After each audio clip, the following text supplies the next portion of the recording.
Hello बच्चों, कैसे हो आप लोग। मुझे यकीन है कि आप लोग खुश होंगे, मस्त होंगे। फिर से आप लोग को आपका अपना यूट्यूब चैनल गुरुकुल आरकेडी के इस परिवार में बहुत बहुत स्वागत है। बच्चों, आज हम पॉलिनोमियल को आगे बढ़ाते हुए इसके कुछ और महत्वपूर्ण टॉपिक के बारे में जानेंगे। वैसे तो इससे पूर्व हमने पॉलिनोमियल के बारे में बहुत कुछ बता चुका हूँ, जैसे पॉलिनोमियल क्या है, कौन कौन से पॉलिनोमियल नहीं हो सकते हैं, और इसके टर्म के आधार पर भी हमने वर्गीकरण किया, घात के आधार पर भी इसका वर्गीकरण किया, और ये सब आप जानते हैं, समझ चुके हैं। यदि आप मेरे चैनल पर नए हैं तो निश्चित रूप से वो मेरा वीडियो देखिए ताकि उसको आसानी से समझ सके, जो आगे भी समझने में कोई दिक्कत नहीं हो। तो आप लोग तैयार हैं?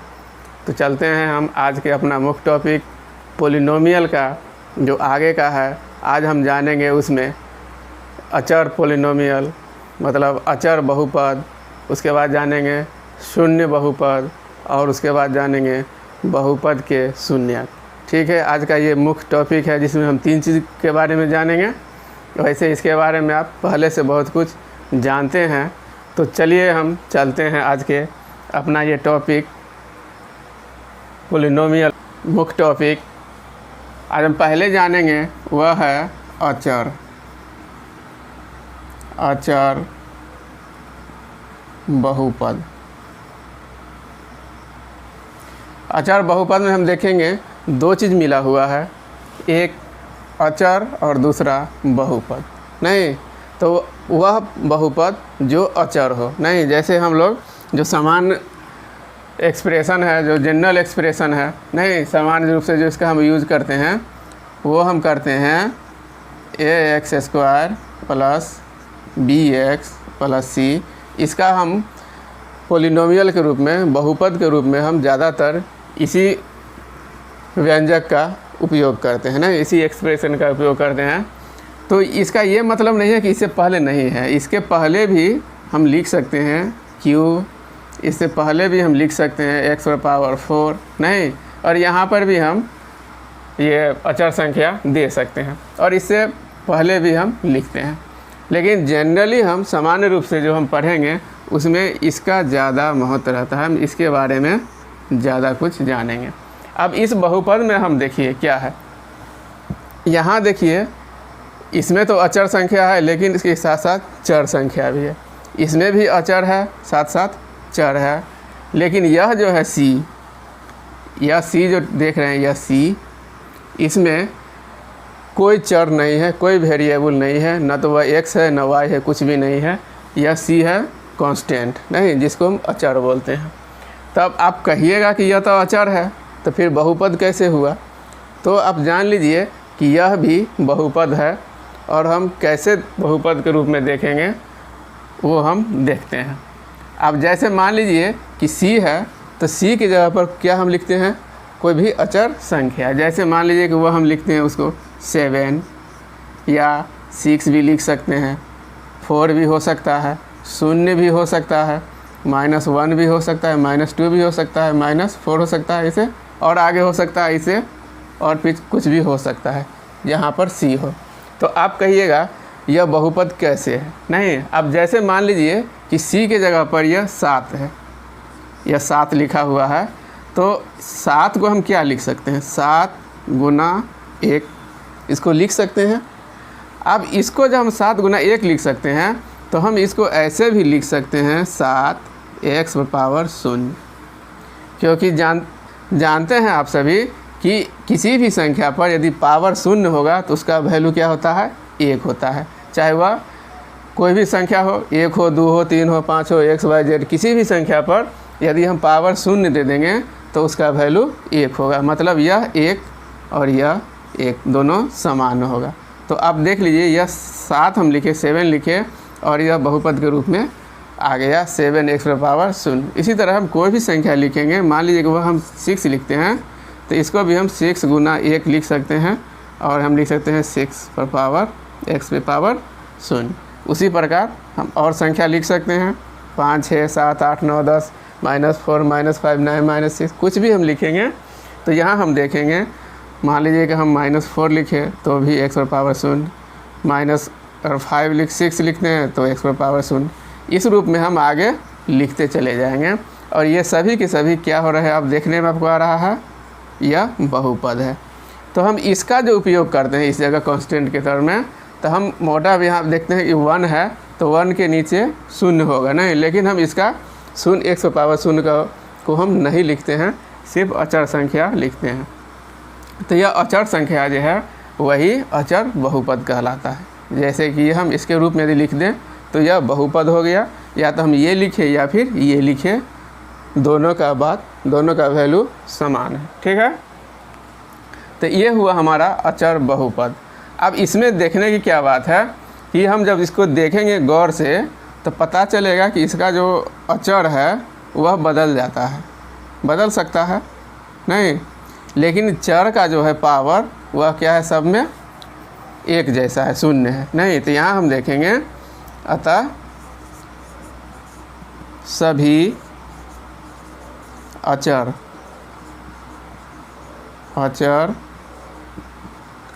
बहुपद का क्या होगा, इसको क्या बोलते हैं, घात का घात। इसको इंग्लिश में क्या बोलेंगे, डिग्री। आप लोग इंग्लिश भी ध्यान में रखिएगा, डिग्री क्या होगा, हमेशा 0 होगा,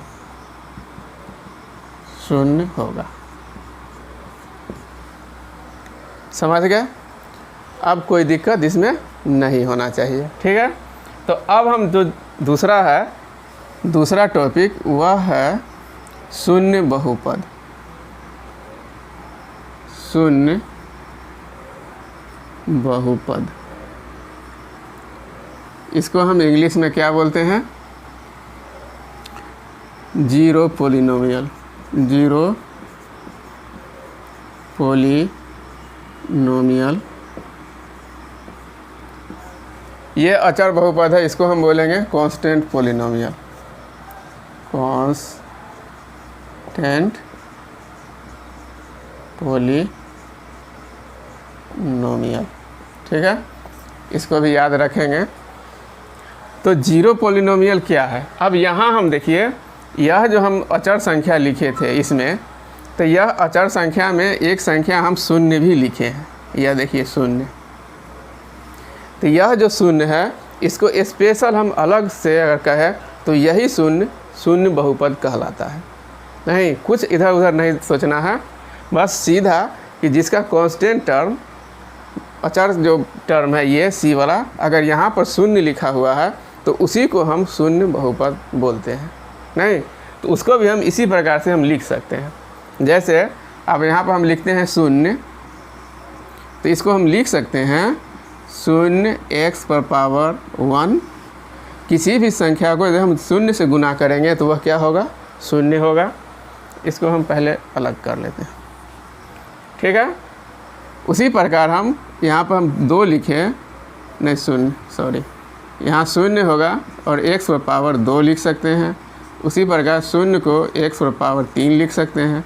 उसी प्रकार 0 को x पर पावर, आगे बढ़ते बढ़ते हम क्या लिख सकते हैं, 5, x पर पावर कुछ भी हम लिख सकते हैं, 100 200 जो भी हो। इसके आगे भी हम लिखते चले जाएंगे, कहाँ तक, तो अनंत तक। नहीं, तो यहाँ पर हम देखेंगे कि इसका जो अचर है, अचर पद, ये क्या है, 0 है, ठीक है। और यह जो है, जो वेरिएबल है वह हमेशा 1 भी है, 2 भी है, 3 भी है, 4 भी है, 5 भी, पावर उसका कुछ भी हो सकता है। यहाँ हम देखेंगे कि इसमें पावर सभी में 0 है और यह इसका जो अचर संख्या बदल रहा है। लेकिन जीरो पोलिनोमियल में यह संख्या सब 0 ही है, लेकिन यहाँ पर हम चर जो है वह कुछ भी हो सकता है। नहीं, यहाँ हम तो यहाँ देखेंगे इसका चर का जो घात है, जो डिग्री है, वह अनंत तक जा सकता है। इसीलिए हम इसके घात को परिभाषित नहीं करते हैं। अगर कोई पूछ दे कि जीरो पोलिनोमियल का घात क्या होता है, तो हम सीधे लिख देंगे कि जीरो पोलिनोमियल का घात अपरिभाषित होते हैं। नहीं, तो यहाँ हम लिख सकते हैं, यहाँ शून्य नहीं, सीधे लिखेंगे शून्य बहुपद का घात, शून्य बहुपद का घात अपरिभाषित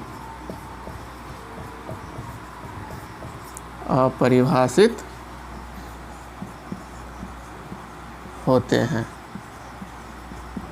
नहीं, यहाँ हम देखें कि सभी अचर बहुपद का जो घात है वह हमेशा शून्य होगा, और इसमें देखें इसका घात क्या होगा, अपरिभाषित होगा, क्योंकि यह अनंत तक चला जाएगा। तो ये है, इसको हम किसको बोलेंगे शून्य बहुपद, जो शून्य होगा उसको हम शून्य बहुपद बोलेंगे। तो यहाँ हम इसकी परिभाषा हम लिख लेंगे, इस साइड लिख लेते हैं कि अचर बहुपद शून्य को शून्य बहुपद कहते हैं। जो अचर बहुपद शून्य है उसको हम क्या बोलेंगे, शून्य बहुपद बोलेंगे। तो मेरे समझ से अब इस दोनों में कोई दिक्कत नहीं होना चाहिए, अचर बहुपद और शून्य बहुपद में कोई दिक्कत या कोई परेशानी नहीं होना चाहिए। आप ऐसा मत सोच लेंगे कि यह शून्य है मतलब कुछ नहीं है, नहीं, लेकिन शून्य का वैल्यू बहुत ज़्यादा है। यह हमको बार बार क्वेश्चन में या बोर्ड एग्ज़ाम हो चाहे कुछ भी हो उसमें आ सकता है और आता भी है। ठीक है, तो चलते हैं हम फिर इसके अगला टॉपिक जो है आज हम इसके अगला टॉपिक जानेंगे बहुपद के शून्यक।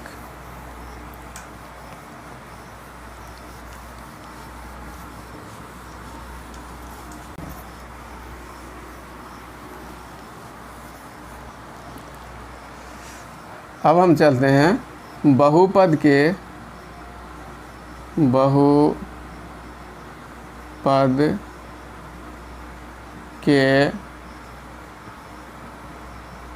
शून्यक, नहीं, जिसको इंग्लिश में हम बोलते हैं जीरोज ऑफ पॉलिनोमियल।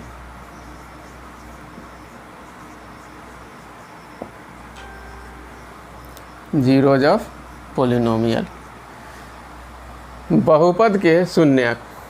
अब यह हमारे लिए भी उतना इम्पोर्टेंट है कि बता नहीं सकते, क्योंकि जो भी बहुपद आएगा, जो भी आएगा वो इस पे आधारित होगा। नहीं, इसीलिए आप इसको निश्चित रूप से ध्यान से दें। अगर नींद आ रही है तो बस थोड़ा सो लीजिए, आँख में पानी, ठीक है। तो उसके बाद हम चलते हैं। तो चलिए चलते हैं हम बहुपद के शून्यक की ओर। तो ये जीरोज ऑफ पॉलिनोमियल है। अब मान लीजिए हम एक चीज़ है, पहले इसकी हम क्या करें, परिभाषा लिख लेते हैं, फिर हम देखेंगे। लिखेंगे किसी बहुपद Px में x का वह सभी मान जिसके लिए Px इक्वल टू 0 हो, वे सभी मान बहुपद के शून्यक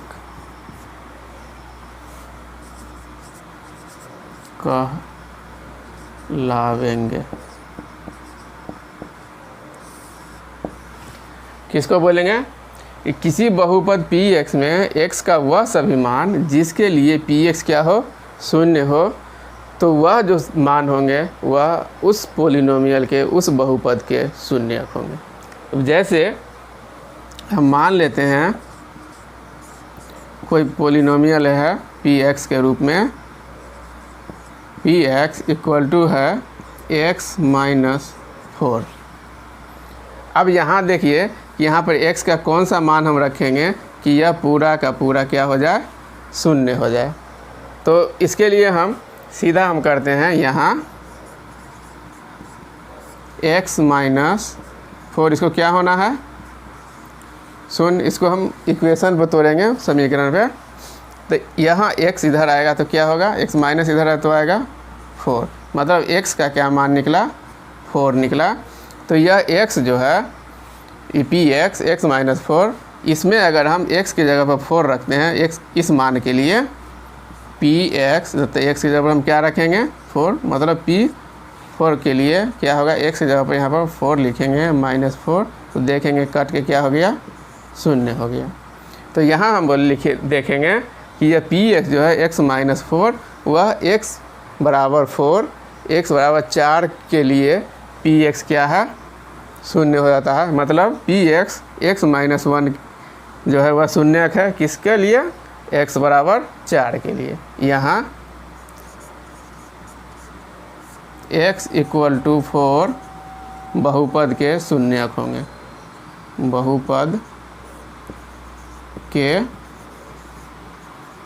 शून्यक हैं, ठीक है। अब मान लीजिए कोई हमारा दूसरा इक्वेशन आ गया, और दूसरा इक्वेशन हम लेते हैं, जैसे px equal to x square minus 4। तो फिर हम मेरा यही चीज़ रहेगा, जहाँ यहाँ इसको क्या होना चाहिए, यहाँ से यहाँ तक शून्य होना चाहिए। तो यहाँ क्या होगा, एक्स स्क्वायर माइनस 4 क्या होगा, शून्य होगा। इसको हम कैलकुलेशन करेंगे तो एक्स स्क्वायर बराबर 4 होगा, इसीलिए x बराबर क्या होगा, यह स्क्वायर हट इधर आएगा तो रूट हो जाएगा। तो इसका वैल्यू होगा कितना, ये वर्ग हटाएंगे तो 2 होगा। अब वर्ग जब हटाते हैं तो प्लस भी और माइनस भी दोनों होता है, नहीं, यहाँ क्या होगा, प्लस भी 2 होगा और माइनस भी 2 होगा। इसको वर्गमूल हटाएंगे तब। अब देखते हैं कि यह px इस मान के लिए शून्य हो रहा है या नहीं। तो यहाँ हम पहले करेंगे p किसके लिए हम करते हैं, पहले हम करते हैं यह 2 के लिए, प्लस 2 के लिए। यहाँ पर 2 दिए तो क्या हो जाएगा, 2 का होल स्क्वायर माइनस 4, यह भी हो जाएगा 4 माइनस 4, कट जाएगा, क्या हो जाएगा, शून्य हो जाएगा। अब इसी को हम देखेंगे p माइनस 2 के लिए कितना हो जाएगा। अब यहाँ माइनस 2 का होल स्क्वायर हो जाएगा और माइनस 4 होगा, यह भी स्क्वायर करेंगे तो 4 आ जाएगा और यह 4 दोनों कट जाएगा, क्या हो जाएगा, शून्य हो जाएंगे। तो यहाँ हम देखते हैं px जो है वह किसके लिए, प्लस 2 के लिए और माइनस 2 के लिए, दोनों के लिए क्या है, px शून्यक है। नहीं, शून्यक px जो है यह पोलिनोमियल जो है यह बहुपद जो है किस मान के लिए शून्य हो रहा है, तो यह प्लस 2 और माइनस 2, ठीक है। तो यहाँ हम लिखेंगे, यहाँ px का शून्यक है, शून्यक मान के कौन कौन है, प्लस 2 और माइनस 2 है, ठीक है। तो इस प्रकार हम देखेंगे शून्यक क्या हुआ, कि शून्यक वह है जिसके लिए कोई मान यह क्या होता है, शून्य होता है। यह मान क्या हो जाता है, शून्य हो जाता है किसी भी एक के किसी भी मान के लिए। तो और शून्य बहुपद जो हम देखे थे, जो शून्य बहुपद था वह शून्य को ही शून्य बहुपद कहते हैं। तो कन्फ्यूजन नहीं होना चाहिए, यदि हमारा कांस्टेंट टर्म शून्य लिख रहा है, शून्य है, तो इसका मतलब है वह शून्य बहुपद है, ठीक है। और अचर संख्या 4, 5 कुछ भी है, अगर उसको हम x के 0 के रूप में लिखते हैं तो वह निश्चित रूप से क्या है, अचर बहुपद है। समझ गए। तो यहाँ तक कोई दिक्कत नहीं है मेरे समझ से। यदि आपको कोई दिक्कत है, कोई परेशानी है, तो निश्चित रूप से कमेंट करेंगे, ठीक है। ताकि हम उसको और बढ़िया से और बेहतर बनाने का प्रयास करेंगे कि आपको समझने में कोई परेशानी, कोई दिक्कत नहीं हो। ठीक है, तो अब हम जो अगला वीडियो होगा वह मेरा इससे रिलेटेड कुछ और इम्पोर्टेंट टॉपिक का होगा, तो उसके बारे में हम जानेंगे। तो आप मेरे साथ अंत तक बने रहें, आगे के वीडियो भी अवश्य देखें। और हाँ, एक बात और, यदि आप हमारे चैनल में नए हैं तो निश्चित रूप से मेरे चैनल को सब्सक्राइब कीजिए और उसका बेल आइकन को दबाकर उसको ऑल कर दीजिए, ताकि जो भी वीडियो हम डालें उसका नोटिफिकेशन आपको मिलता रहे। ठीक है, और हाँ, लाइक और शेयर करना भी नहीं भूलेंगे। तो फिर हम मिलते हैं अगले वीडियो में बहुपद के कुछ और इम्पोर्टेंट टॉपिक लेके। ठीक है, तब तक के लिए धन्यवाद।